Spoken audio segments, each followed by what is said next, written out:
고린도후서 11장. 사랑하는 조이야, 바울 할아버지는 고린도 교회 사람들을 예수님이라는 신랑에게 시집 보내는 깨끗하고 예쁜 신부처럼 준비시키고 싶어 했단다. 하지만 에덴 동산에서 뱀이 하와를 속였듯 가짜 선생님들이 교회에 들어와 사람들을 속이고 함부로 대하며 돈을 요구했지. 사탄이 자신을 빛나는 천사로 꾸미듯 겉모습만 화려한 이들에게 사람들이 넘어가고 있었단다.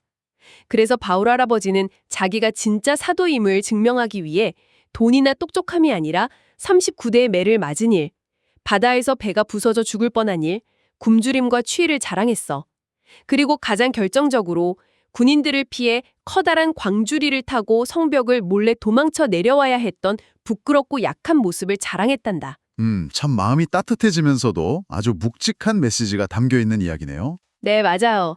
자, 그럼 이 내용을 바탕으로 우리 삶에 어떤 의미가 있는지 본격적으로 자세히 풀어보죠. 방금 할아버지께서 설명하신 상황을 보면요. 고린도라는 교회에 아주 심각한 위협이 찾아왔어요. 네, 바울이 정말 애지중지하며 키운 교회잖아요. 그 교인들을 막 깨끗하고 예쁜 신부처럼 예수님께 연결해주고 싶었는데 말이죠. 그렇죠. 정말 순수하고 진실한 관계를 원했던 건데 거기에 불청객이 등장합니다. 맞습니다.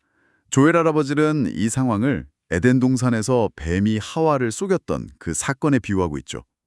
저는 이 비유가 정말 소름 돋았어요. 겉보기에는 너무 완벽해 보이는 이른바 가짜 선생님들, 그러니까 거짓 사도들이 침투한 거잖아요. 네, 맞아요. 이게 사실 1세기 고대 이야기지만 지금 우리 아이들이나 부모님들이 겪는 현실이랑 완벽하게 똑같거든요. 아, 맞아요. 진짜 그래요. 요즘 인스타그램이나 유튜브 같은 소셜미디어 보면 그 화려한 일상이나 명품 자랑하면서 사람들을 막 홀리는 사기꾼 인플루언서들 많잖아요. 그렇죠.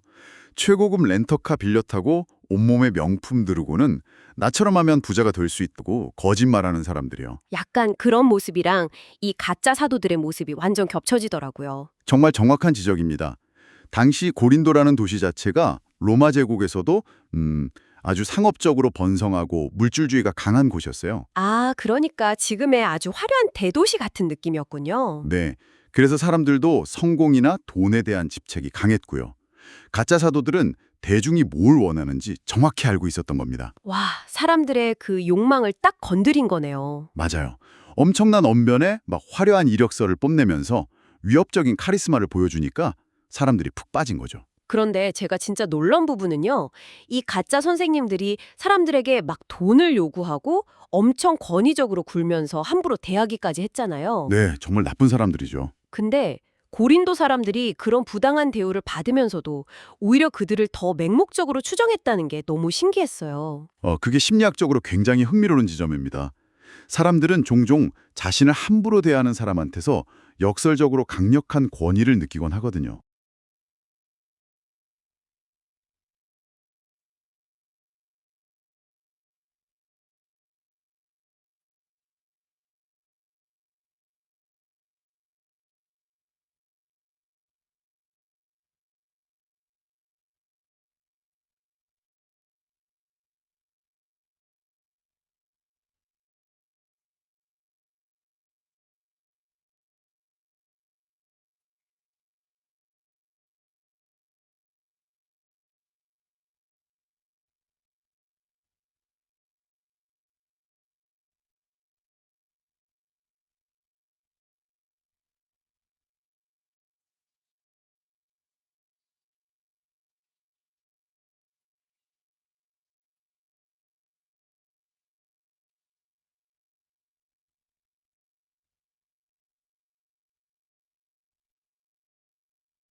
맞습니다.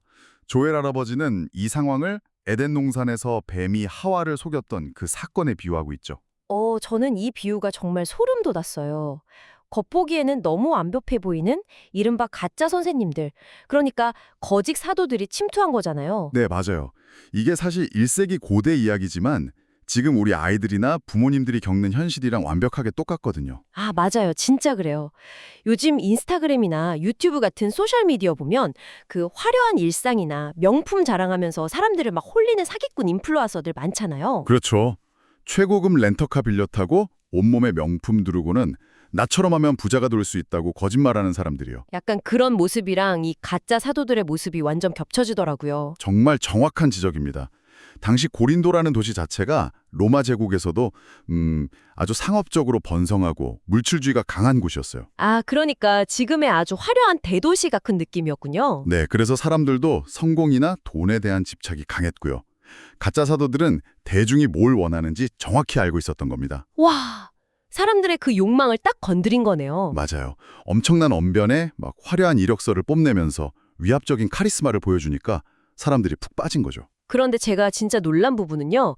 이 가짜 선생님들이 사람들에게 막 돈을 요구하고 엄청 권위적으로 굴면서 함부로 대하기까지 했잖아요. 네, 정말 나쁜 사람들이죠. 근데 고린도 사람들이 그런 부당한 대우를 받으면서도 오히려 그들을 더 맹목적으로 추종했다는 게 너무 신기했어요. 그게 심리학적으로 굉장히 흥미로운 지점입니다.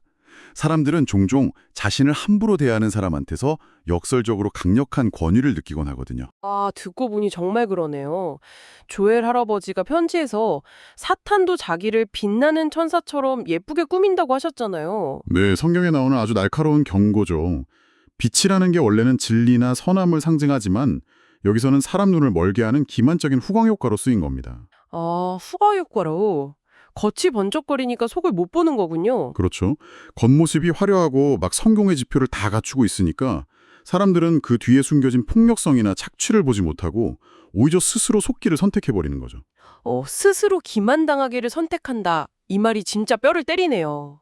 우리 어린이 여러분도 학교에서 반짝이는 장난감이나 화려한 옷을 가진 친구를 보면 막 무조건 따르고 싶어질 때가 있잖아요. 네, 맞아요. 아이들뿐만 아니라 어른들도 압도적인 스펙 앞에서는 비판적인 생각을 멈춰버리기 쉽죠. 자, 그럼 이제 여기서 진짜 주인공인 바울 할아버지의 입장이 되어볼까요?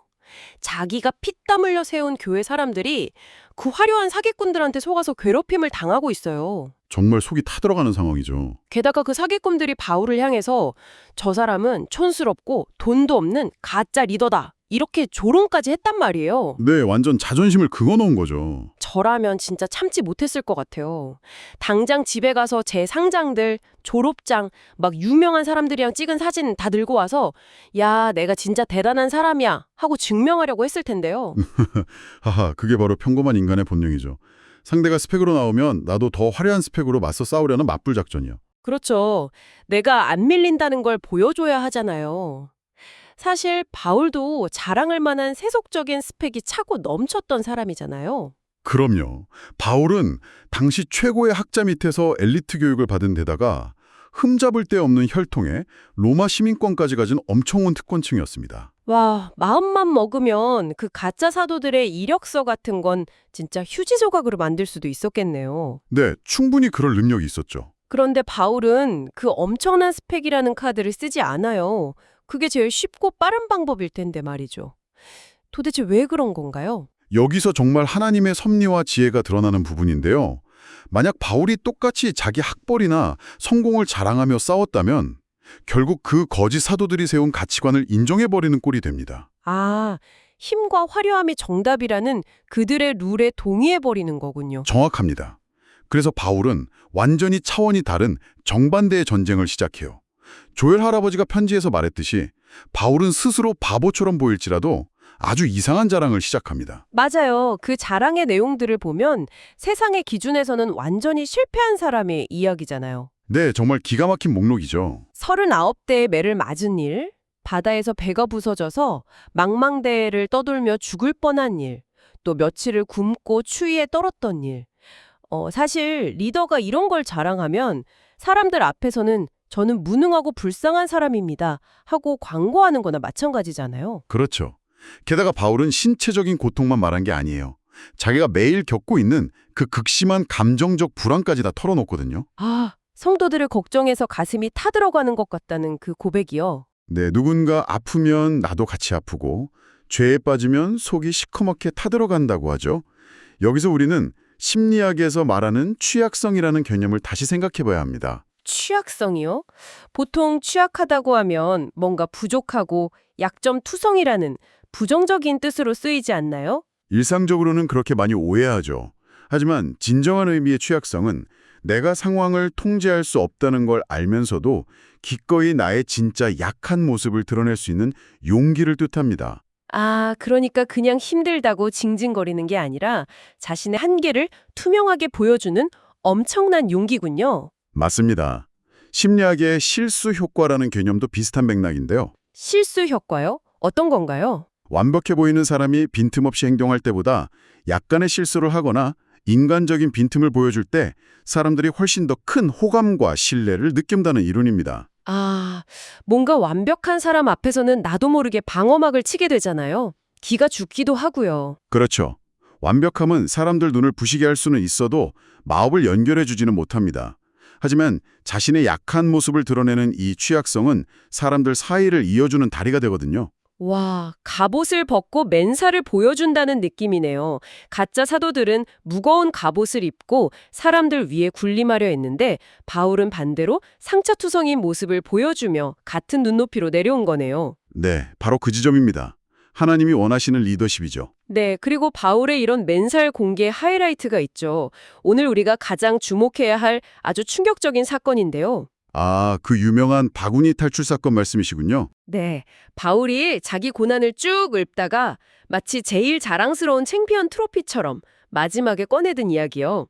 다마스쿠스에서 자신을 잡으려는 군인들을 피해서 한밤중에 성벽에서 커다란 바구니에 담겨 몰래 내려왔다는 그 이야기요. 네, 정말 극적인 장면이죠. 솔직히 전 이 장면을 상상하면 약간 헛웃음이 나요.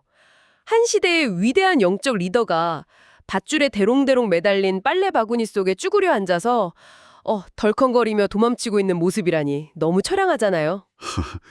현대인의 눈으로 보면 충분히 우스꽝스럽죠. 그런데 고대 로마 시대의 군사문화라는 맥락에서 보면 이건 단순한 코미디가 아니라 엄청나게 도발적인 메시지입니다. 아, 진짜요? 조엘 할아버지가 편지에서 로마 시대의 어떤 상을 이야기하셨던 것 같은데 그거랑 관련이 있나요? 네, 아주 깊은 관련이 있습니다. 바로 코로나 무랄리스, 우리말로 번역하면 성벽의 관이라는 상인데요. 성벽의 관이요? 도대체 얼마나 대단한 상이길래 이 처량한 바구니 사건이랑 대비가 되는 건가요? 상상해보세요. 로마 군대가 적의 도시를 정복하려고 거대한 성벽 앞에 섰습니다. 성벽 위에서는 막 끓는 기름과 화살, 돌덩이가 비오듯 쏟아지죠. 상상만 해도 끔찍하네요. 죽으러 가는 거잖아요. 네, 거의 자살행위죠. 그런데 그 지옥 같은 공포를 뚫고 사다리를 타고 올라가서 가장 먼저 적의 성벽 꼭대기에 발을 디딘 병사에게 로마 황제가 직접 황금 왕관을 씌워주었습니다. 와, 황제가 직접이요? 네, 그게 바로 코로나 무랄리스입니다. 이 왕관을 쓴 사람은 평생 최고의 영웅 대접받았고 부와 명예가 보장되었어요. 모든 로마 시민이 꿈꾸는 최고의 상징이었죠. 아, 수많은 사람을 밟고 죽음의 공포를 이겨내면서 성벽을 치고 올라간 승리자에게 주는 절대 반지 같은 거였군요. 정확합니다. 당시 고린도에 온 가짜 사도들은 바로 자기들이 영적인 코로나 무랄리스를 쓴 승리자라고 사람들을 세뇌시켰을 겁니다. 우리의 이 화려한 성공과 부유함이 바로 우리가 성벽을 정복했다는 증거다. 막 이렇게 떠들었겠네요. 그렇죠. 그런데 여기서 바울이 정말 엄청난 반전을 보여줍니다. 이 찬란한 로마의 승리 공식을 완전히 뒤집어 버리는 거예요. 어떻게 뒤집은 거죠? 세상의 위대한 영웅들은 칭송을 받으며 성벽을 꼭대기로 올라가지만 바울 자신은 초라한 바구니에 숨어서 성벽을 아래로 내려왔다고 선언한 겁니다. 와, 황금 왕관을 쏘야 할 자리에 도망자용 바구니를 가져다 놓은 거네요. 맞습니다. 세상 사람들 눈에는 가장 비겁하고 패배자 같은 모습이지만 바울은 당당하게 이것이 나의 진정한 자랑거리이자 훈장이라고 외칩니다. 듣다 보니까 가슴이 뭉클해지네요. 이 역설적인 자랑이 결국 기독교의 가장 혁신적인 진리를 가리키고 있는 거 아닌가요? 네, 핵심을 정확히 보셨습니다. 바로 예수님의 십자가 사건과 완벽하게 연결되죠. 어린이 여러분과 부모님들이 이해하기 쉽게 조금 더 풀어서 설명해 주실 수 있나요? 세상은 강한 힘으로 남을 짓누르고 높이 올라가는 것을 승리라고 말합니다. 하지만 하나님의 방식은 완전히 달랐어요. 창조주이신 분이 가장 높고 화려한 것을 버리고 오히려 인간의 가장 고풍스럽고 비참한 밑바닥으로 내려오셨잖아요. 네, 스스로 가장 약해지심으로써 세상을 구원하신 거군요. 맞아요. 십자가는 당시 로마 사회에서 제일 수치스럽고 끔찍한 사형틀이었습니다. 조엘 할아버지가 손녀 조이에게 전하고 싶었던 깊은 진리가 바로 이겁니다. 내 잘남이나 완벽해 보이려는 교만이 부서지고 철저히 약해질 때 비로소 하나님의 진짜 힘이 나타난다는 거네요. 네, 내 힘을 빼야 비로소 절대적인 힘이 활동할 수 있는 빈자리가 생기니까요. 전문가님 말씀을 듣다 보니까 불현듯 일본의 전통 기법인 킨째기가 떠오릅니다. 아, 토자기 수리기법 말씀이시죠? 네, 맞아요. 최고급 찻잔이 바닥에 떨어져 산산조각이 나면 사람들은 보통 그 파편을 쓰레기통에 버리거나 어떻게든 금간 티가 안 나게 본드로 막 숨기려 하잖아요. 그렇죠. 상처나 흠집은 감추는 게 본능이니까요. 그런데 킨찌기 장인들은 그 깨진 틈새를 오칠과 황금을 섞어서 오히려 눈에 띄게 채워 넣습니다. 상처를 숨기는 게 아니라 황금으로 돋보이게 하는 거죠. 와, 아주 아름다운 비유네요. 그렇게 완성된 도자기는 깨지기 전보다 훨씬 더 귀하고 아름다운 작품이 되거든요. 바울에게 이 광줄이라는 수치는 자신이 완전히 깨졌던 순간이고 그 나약함을 세상에 투명하게 보여줬을 때 그 틈 사이로 하나님의 은혜라는 황금이 채워진 게 아닐까 싶어요. 네, 정말 감동적인 해석입니다. 우리의 상처와 결핍은 감춰야 할 흠집이 아니라 오히려 하나님과 더 깊이 연결되는 통로가 됩니다. 네, 조엘 할아버지가 이 깊고 놀라운 지혜를 어린 조이의 일상에 어떻게 적용하는지 보면 정말 감탄이 나와요. 맞습니다. 단순히 착하게 살아라 이렇게 끝나지 않죠. 겉모습이 반짝이는 화려함에 마음을 빼앗기지 않고 자기를 예쁜 신부처로 지키겠다는 다짐을 하게 하잖아요. 그리고 실수를 했을 때 부끄러워서 꽁꽁 숨기는 대신 하나님께 있는 그대로 도와주세요라고 말할 수 있는 용기를 가르쳐주고요. 네, 이 기도의 내용들을 하나하나 살펴보면 완벽주의에 지친 현대인들에게 정말 큰 해방감을 줍니다. 내가 내 능력을 증명하려고 아등바등하던 그 피곤한 쳇바퀴에서 내려오게 해주거든요. 정말 그렇네요. 완벽해야만 인정받는다고 세뇌된 우리들에게 약함을 인정하는 게 결코 지는 게 아니라는 사실을 알려줍니다. 오히려 약점을 투명하게 고백할 때 사람들과 더 단단하게 연결되고 마음을 얻을 수 있으니까요. 네, 바울이 그랬던 것처럼 진실함이 결국 가장 강력한 무기가 되는 거죠. 자, 이제 정말 꽉 차고 밀도 녹았던 대화를 서서히 마무리해야 할 시간인데요. 제가 이 소스 자료를 끝까지 읽다가 아주 흥미로운 예고편을 하나 발견했어요. 아, 조엘 할아버지가 마지막에 남기신 그 예고편이요? 네. 다음번에는 바울 할아버지가 하늘나라에 올라가서 본 아주 놀라운 비밀 이야기를 들려주마 이렇게 끝을 맺으셨더라고요. 네, 호기심을 아주 강하게 자극하는 마무리였죠. 저는 이 문장을 곱씹다가 정말 머리를 한 대 맞은 것 같았습니다. 여러분, 생각해 보세요. 화려한 성벽을 정복하려고 끝없이 위로만 올라가려던 거짓 사도들은 결국 아무런 진짜 진리도 보지 못했어요. 네, 세상의 영광만 좇았으니까요. 하지만 세상의 영광을 다 버리고 그 수치스러운 빨래 바구니를 탄 채 성벽 바닥으로 가장 낮은 곳으로 도망쳤던 바울. 그 철저한 약함을 껴안는 사람만이 결국 가장 높은 곳에 있는 하늘나라의 놀라운 비밀을 목격할 자격을 얻었다는 사실입니다. 와, 가장 밑바닥으로 떨어져 본 사람만이 가장 높은 곳의 비밀을 이해할 수 있다. 정말 깊은 통찰이네요. 그렇습니다. 그럼 청취자 여러분, 오늘 이 탐구를 통해 여러분은 무엇을 결심하셨나요? 화려한 갑옷을 벗어던지고 나의 약함을 있는 그대로 인정하겠다는 결단, 혹은 가짜 천사의 빛에 속지 않겠다는 다짐, 여러 가지가 있겠죠? 네, 각자의 마음에 다가온 결심이 있을 겁니다. 여러분을 가장 높은 깨달음으로 이끌어줄 여러분만의 부끄러운 광주리는 무엇인지 오늘 가만히 들여다보셨으면 좋겠네요. 자, 그럼 우리의 결단을 담아서 마지막으로 입력 소스에 담긴 오옥 텍스트 전체를 수정 없이 있는 그대로 경건하게 낭독하며 오늘 시간을 마치겠습니다. 네, 반개 5, 오늘의 기도. 하나님, 사탄이 빛나는 천사처럼 멋진 모습으로 저를 속이려고 할 때 넘어지지 않게 해주세요. 겉모습을 자랑하는 교만한 마음을 버리게 해주세요.